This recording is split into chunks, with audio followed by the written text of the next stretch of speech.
आप कैसे हैं? पढ़ाई कर रहे हैं कि नहीं कर रहे हैं? नहीं कर रहे हैं क्योंकि मन नहीं करता। थोड़ा थोड़ा तो आपको करना पड़ेगा, क्योंकि अगर नहीं करेंगे तो आपका कोर्स कैसे ख़त्म होगा और आप कैसे पढ़ेंगे। आप पढ़ना तो शुरू करिए, धीरे धीरे आपको समझ में आने लगेगा। जैसा कि आपको मालूम है कि हम आपको सोशल स्टडीज़ पढ़ाने आते हैं। ये वाली बुक, ये बुक देखिए सोशल स्टडीज़ की, ये हम आपको पढ़ाने आते हैं और इससे हम आपको 2 लेसन पढ़ा चुके हैं। आज हम आपको एक बहुत इम्पोर्टेंट लेसन पढ़ाने जा रहे हैं, जो कि आगे चल के भी आपको बहुत काम आएगा। और ये जो लेसन है बच्चों, ये आपको इसमें थोड़ी मेहनत करनी पड़ेगी, नहीं तो आपकी समझ में नहीं आएगा। इस लेसन का नाम है इक्वालिटी। इक्वालिटी माने समानता, बराबरी होना। जैसे क्लास में आप बच्चे, चाहे वो लड़कियां हो या लड़के हो, सब इक्वल माने जाते हैं, है ना। तो इक्वालिटी स्कूल होती है, उसी तरह इक्वालिटी इन इंडियन डेमोक्रेसी। अब ये क्या बला है, बड़ी इम्पोर्टेंट चीज़ है, इसको समझना। इंडियन माने तो आपको पता है भारत का, जो भी भारत का होगा इंडियन होगा, ठीक है। अब ये डेमोक्रेसी क्या होती है, क्या सिरदर्द है, समझ में नहीं आता। तो हम आपको बताएं, ये सिरदर्द नहीं है, ये बहुत अच्छी चीज़ है। हाँ, जैसे कि मान लीजिए आपको इस तरह बताती हूँ, आपको क्लास में पढ़ना नहीं है, आपका खेलने का मन, ठीक है। तो सारे बच्चे मिल के मैडम से कहते हैं या ऑफिस में जाते हैं कि आज हमको गेम्स का पीरियड चाहिए, होता है ना ऐसा। और क्योंकि सारे बच्चे ऐसे बोलते हैं तो गेम्स का पीरियड देना पड़ता है। या ज़्यादा बच्चे बोलते हैं, अगर मान लीजिए क्लास में 40 बच्चे हैं, उसमें से 25 ने बोला हम खेलेंगे, तो उनको क्लास को खेलने दिया जाता है। अब बच्चों, ये जो ज़्यादा बच्चों ने वोट दिया, जानते हैं आप, ज़्यादा बच्चों की बात मानी गई, इसी को हम डेमोक्रेसी कहते हैं। जहाँ पर ज़्यादा लोगों के वोट की कीमत होती है, ज़्यादा लोग जिसको वोट देते हैं वही सरकार, वही व्यक्ति जीता हुआ माना जाता है। इसको हम कहते हैं डेमोक्रेसी। और डेमोक्रेसी की बच्चों खास बात होती है, एक व्यक्ति का एक ही वोट माना जाता है। ये नहीं कि एक लोग ने दोनों हाथ उठा लिए तो उसके 2 वोट हो गए, नहीं, ऐसा नहीं। एक व्यक्ति चाहे हाथ उठाए, पैर उठाए, कुछ भी उठाए, वोट उसका एक ही माना जाएगा। ये समानता है बच्चों, चाहे वो महिला है, whether she is a woman or a man, या 18 साल का बच्चा है, सबके वोट की कीमत एक ही मानी जाती है। और इसी को हम समानता कहते हैं। कीमत होती है उन वोट्स की, और वही इक्वालिटी कहलाती है। अगर हम इसकी डेफिनेशन दें बच्चों, तो इसकी डेफिनेशन है democracy is a form of government. जो सरकार होती है, इसका एक फॉर्मेशन होता है जो इस तरह बनती है, इन विच एवरीवन हैज अ शेयर। हर व्यक्ति का, हर नागरिक का शेयर होता है, हर नागरिक वोट देता है, उसको चुनने का अधिकार होता है, और तभी ये गवर्नमेंट बनती है। इसमें एक खास बात है बच्चों, बहुत पहले अब्राहम लिंकन ने कहा था, जो अभी तक रटते चले आए हैं हम, democracy for the people, of the people, by the people.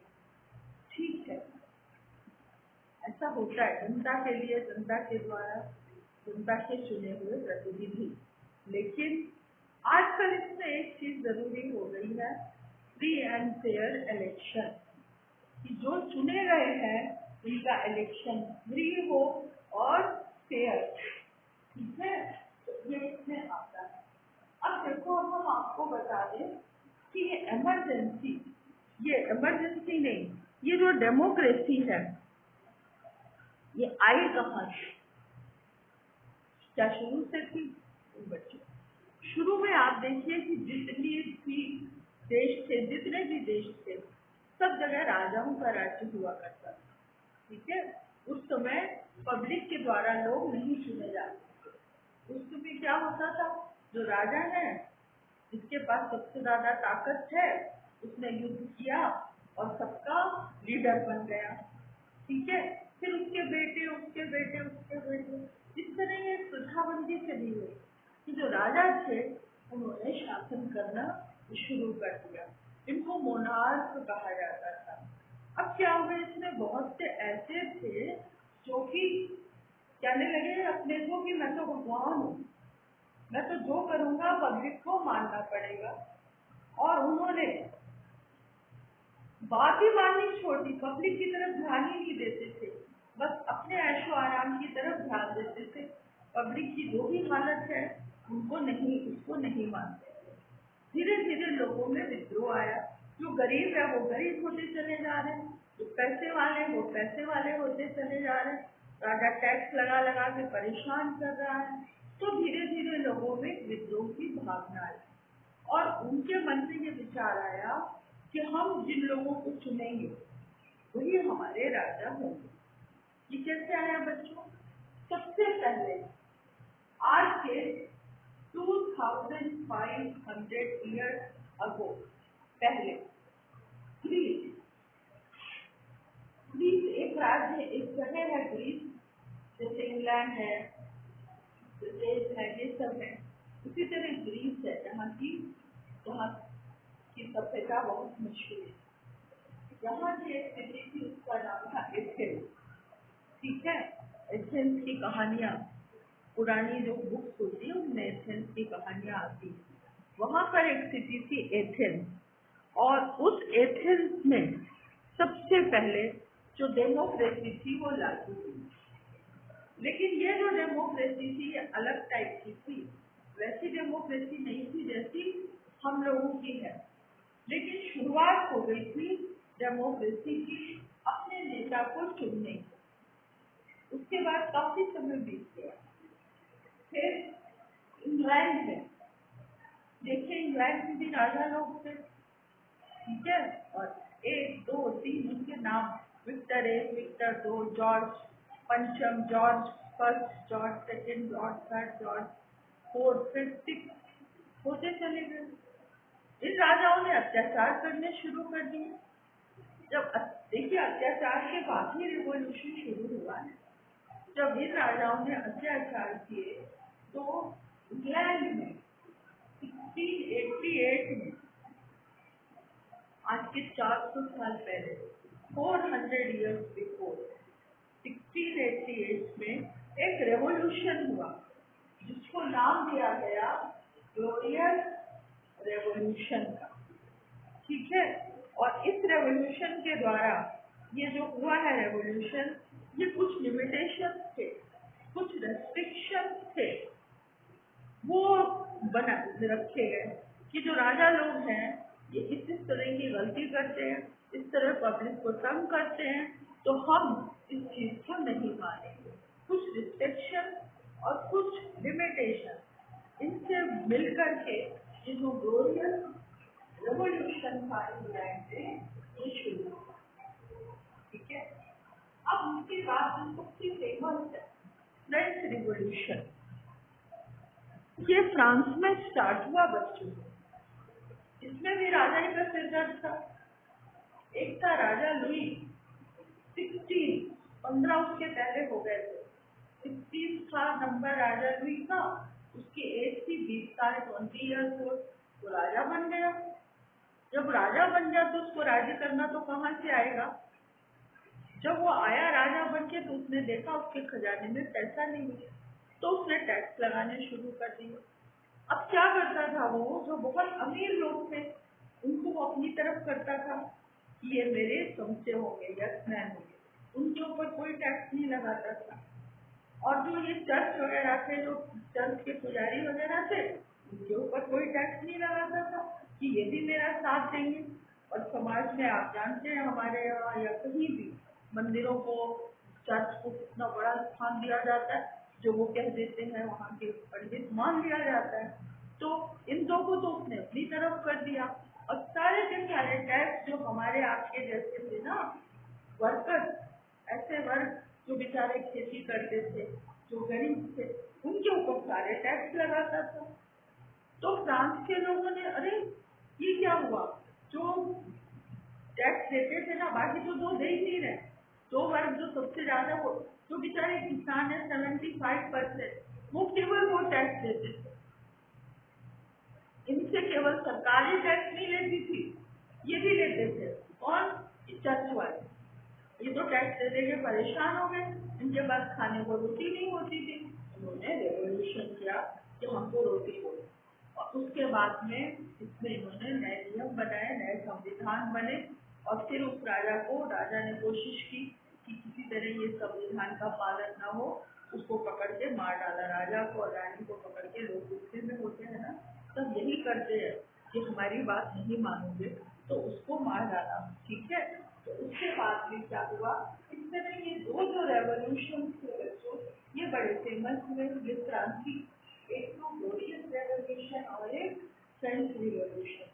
और जब बच्चों ये क्रांति हुई ना राजा के खिलाफ, तो उसके बाद लोगों ने कहा कि अब जो संविधान है या जो कानून है वो ऐसा होगा जो पब्लिक के द्वारा चुने हुए लोगों के द्वारा चलाया जाएगा। अब हम राजाओं की बात नहीं मानेंगे। अब जो पब्लिक के द्वारा चुने हुए लोग हैं वोटिंग से, उनके द्वारा जो है वो ये सरकार बनी। अब क्या हुआ बेटा, 20th सेंचुरी आई, जब हमारा देश जो था यहाँ रिवॉल्यूशन क्रांति शुरू हुई अंग्रेजों के खिलाफ। ठीक है, अब इसमें क्या हुआ, जब क्रांति शुरू हुई तो बहुत सी पार्टी थी। ठीक है, कांग्रेस पार्टी थी, जनसंघ थी, कम्युनिस्ट पार्टी थी, इन सब ने काम किया देश की स्वतंत्रता के लिए, लेकिन इनकी सोच थोड़ी अलग अलग थी, जिसकी वजह से ऐसा तय हुआ कि हम डेमोक्रेसी, मतलब जनता के द्वारा हम वर्डिक्ट लेंगे, जनता वोट देगी, उसमें जो पार्टी सबसे ज्यादा वोट पाएगी वही पार्टी सरकार बनाएगी। ठीक है, स्वतंत्रता के लिए तो मिलजुल कर काम करेंगे, लेकिन उसके बाद डेमोक्रेटिक गवर्नमेंट होगी। और आप जानते हैं बीच में भारत के टुकड़े हुए, उसके बाद में कानून बना, और उसके बाद में कानून के तो पहले ही एक डेमोक्रेटिक सेटअप चुना गया।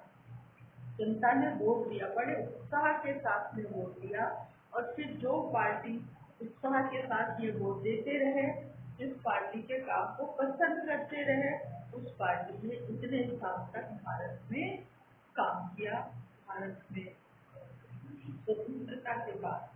और इसको कहा जाने लगा डेमोक्रेटिक गवर्नमेंट। डेमोक्रेटिक का मतलब समझ गए आप, वो लोग जिनको हम और आप वोट देके चुनते, 18 साल या 18 साल से बड़े जितने भी लोग हैं सब वोट देते हैं, और जो जीतता है वही गवर्नमेंट बनाता है, वही पार्टी गवर्नमेंट बनाती है, और इसको कहते हैं डेमोक्रेटिक गवर्नमेंट, यानी कि पब्लिक के द्वारा चुने हुए लोग। ठीक है, अब बच्चों ये जो डेमोक्रेसी होती है ना, ये कितने तरीके की होती है, ये होती है 2 तरीके। ठीक है, ये मैं आपको बताऊं, जो डेमोक्रेसी होती है ये 2 तरीके की होती है। कौन कौन सी? एक तो होती है डायरेक्ट डेमोक्रेसी, और एक होती है इनडायरेक्ट डेमोक्रेसी।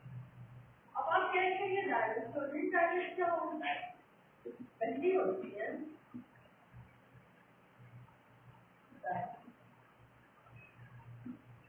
दूसरी होती है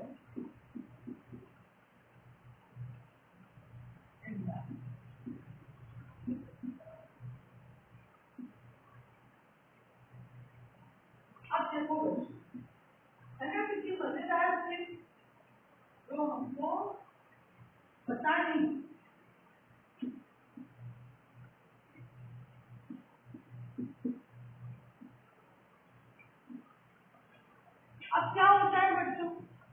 जो डायरेक्ट डेमोक्रेसी होती है, सॉरी, जो डायरेक्ट डेमोक्रेसी होती है, इसमें क्या होता है मैं आपको बताऊं, आपकी बुक में भी खोल दूं, नहीं तो फिर आपको कोई परेशानी होगी। इसीलिए कहाँ गई डेमोक्रेसी, ये देखिए, ये आ, इसमें जो डायरेक्ट डेमोक्रेसी है, देखिए आप अपनी बुक खोलिए, आप अपनी बुक खोलिए, इसमें लिखा हुआ है क्या होता है बच्चों डायरेक्ट डेमोक्रेसी में। ये ज्यादातर वहाँ होती है जहाँ पर पॉपुलेशन थोड़ी कम होती है, जहाँ ज्यादा होती है वहाँ ये डेमोक्रेसी थोड़ी मुश्किल होती है। डायरेक्ट डेमोक्रेसी में क्या होता है कि जितनी भी जनता है सब इकट्ठी होती है, ठीक है, और उसके बाद ये वहाँ पर वोट देते हैं, जो जनता है वो वोट देती है ओपनली, सब जाकर के इकट्ठे होते हैं कहीं ना कहीं और वहाँ वोट देते हैं। वो जगह निश्चित होती है कि कहाँ इकट्ठे होंगे, ठीक है, और वहाँ पर ये वोट देते हैं। वोट देने के बाद जो इनका व्यक्ति जीत जाता है वो गवर्नमेंट फॉर्म करता है। मतलब केवल एक ही व्यक्ति को वोट नहीं देते, कई व्यक्ति होते हैं जिनको वोट दिया जाता है और इस तरह के मिलकर के एक गवर्नमेंट को फॉर्म करते हैं। अब इसमें क्या, मान लो कोई भी इशू है, कोई भी प्रॉब्लम है, तो जो लोग इकट्ठे हुए हैं ना वो उस प्रॉब्लम को मिलकर के सुलझाते हैं। कोई एक लीडर होता है जो उस प्रॉब्लम को आगे बढ़ाता है, फिर जिनको चुना गया है उन तक पहुंचाता है, फिर उनको इस पर कोई डिसीजन लेना पड़ता है या कोई नियम बनाने पड़ते हैं। अगर ये ऐसा नहीं करते हैं, ठीक है, अपॉइंटमेंट इनका ठीक नहीं, जैसे मान लीजिए क्या होता है जब एनमास लोग इकट्ठे होते हैं ना तो उसको जनरल असेंबली कहते हैं। अब मान लीजिए किसी ने टैक्स बढ़ा दिया किसी गवर्नमेंट ने, तो लोग इकट्ठे होंगे, उस टैक्स के विरुद्ध आवाज उठाएंगे और फिर जो उनकी असेंबली है ना, जो उनके चुने हुए 8-10 लोग हैं पार्लियामेंट टाइप की, उसमें डिसाइड होता है कि भाई जनरल असेंबली में ये क्वेश्चन उठा है, अब क्या किया जाए, और उसके अनुसार कानून बना दिया जाता है या कानून में सुधार कर दिया जाता है, ठीक है। तो आप समझ गए डायरेक्ट किसको कहते हैं। इसमें जो है जनरल असेंबली होती है, यहाँ पर सारे लोग इकट्ठे होते हैं और वो वोट देते हैं। वोट देने के बाद वो अपने प्रतिनिधियों को, अपने रिप्रेजेंटेटिव को चुनते हैं और जो भी इशू होता है वो वहीं डिस्कस करते हैं ओपनली, और उन इश्यूज के ऊपर या तो कानून बन जाता है, इशू रिजॉल्व किए जाते हैं या इस तरह का सुधार किया जाता है। ये तो हुआ डायरेक्ट इमरजेंसी। अब इनडायरेक्ट, सॉरी, इमरजेंसी नहीं, डेमोक्रेसी, ये तो हुआ डायरेक्ट डेमोक्रेसी। अब इनडायरेक्ट डेमोक्रेसी क्या होती है, ये हमारे देश में, इसमें क्या होता है, सीक्रेट वोटिंग होती है।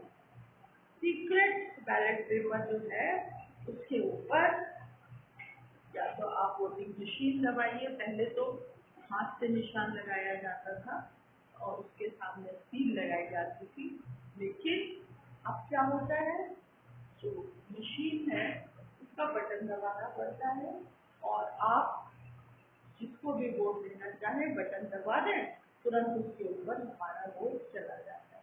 ये सीक्रेट वोटिंग होती है, किसी को पता नहीं चलता। ये फ्री भी होता है और फेयर भी होता है।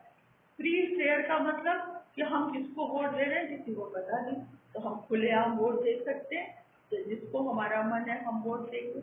लेकिन जो डायरेक्ट है उसमें ऐसा नहीं होता, उसमें कभी कभी तो डर के मारे भी लोग वोट देते कि ये हमको बाद में परेशान करेगा, चलो उसको वोट दे दो। और इनडायरेक्ट में पता ही नहीं चलता आपने किसको वोट दिया, जिसको वोट दिया आपने वो बाद में चुन लिया जाता है और चुनने के बाद में वो एक गवर्नमेंट बनाता है, जिसको हम डेमोक्रेसी कहते हैं।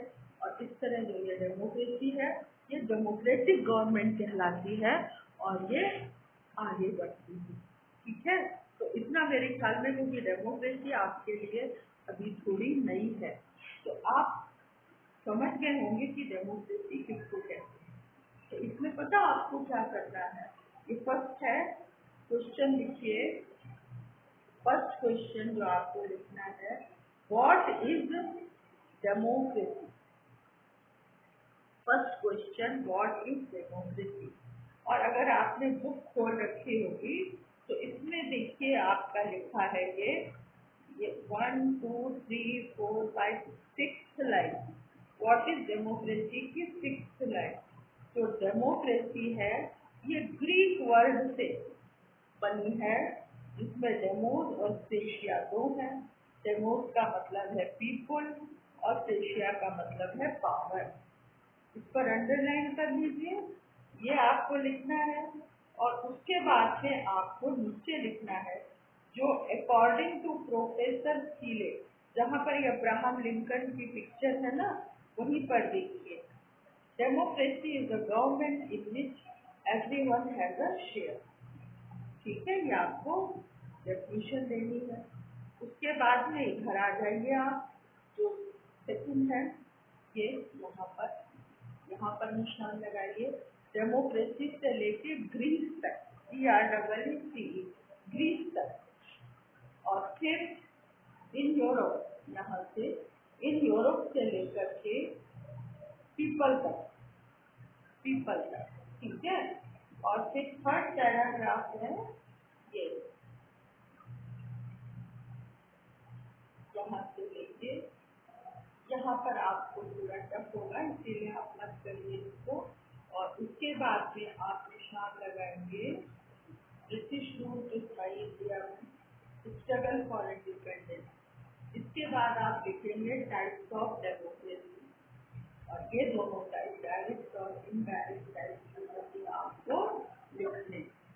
ठीक है, तो आपका क्वेश्चन हो गया व्हाट इज डेमोक्रेसी, जिसमें आपने थोड़ा थोड़ा सबके बारे में दे दिया कि ये ग्रीक वर्ड से लिया हुआ है। और मन से आप ये भी लिख दीजिए कि जो फ्रेंच रिवॉल्यूशन था वहाँ से डेमोक्रेसी शुरू हुई, ब्रिटेन में जो ग्लोरियस रेवोल्यूशन था वहाँ से डेमोक्रेसी शुरू हुई, और उसके बाद में टाइप्स ऑफ डेमोक्रेसी कर। ठीक है, इतना आप जरूर करिएगा, क्योंकि ये थोड़ा टफ लगेगा आपको, इसीलिए मैं थोड़ा थोड़ा करके पढ़ाऊंगी, जिससे आपकी समझ में आ जाए। ठीक है, आया। डेमोक्रेसी में क्या होता है, लोग वोट देते हैं और वोट देने के बाद वो अपने रिप्रेजेंटेटिव चुनते हैं और फिर वो मिलकर के एक सरकार को बनाते हैं। ऐसा कहा जाता है कि लोग उसी को चुनेंगे जिसकी बातें वो मानते। ठीक है, तो अगर आप उसकी बात को मानते हैं जिसको आपने चुना है, तो इसके मतलब वो सही कर रहा है, तो वो वही करता रहेगा क्योंकि उसको पब्लिक ने चुना है। और वो ये सोचते हैं कि हमको चुना है तो हमारे विचारों को लोग मानते हैं। शायद इसीलिए इतने साल तक शायद हमने गलती की और हमारा जो देश था वो कई बार कभी चीन ले गया, कभी पाकिस्तान ले गया, और इस तरह कटता चला गया। जवानों के कितने खून बहे, लेकिन कोई फायदा नहीं हुआ।